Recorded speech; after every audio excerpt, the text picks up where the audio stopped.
శ్రీమాత్రే నమః.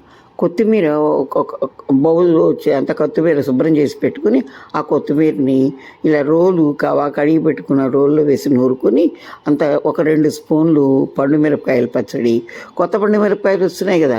ఈ పాత పండు మిరపకాయ పచ్చడి పాతగా అనిపిస్తుంది. ఇన్ని తీసుకొని పాతది ఉంటే ఈ కొత్తిమీరలో వేసుకొని నూరుకొని, ఈ బాణల్లో నుంచి మెంతులు, ఆవాలు, ఎండుమిరపకాయలు ఉన్నాయి కదా! అవి కూడా వేసి బాగా మెత్తగా నూరుకొని, బాగా మెత్తగా నూరుకున్న తర్వాత ఆ మిగిలిన నూనె కూడా వేసి దీంట్లోనే వేసి బాగా రోకలి బండతో నూరుకోవాలన్నమాట.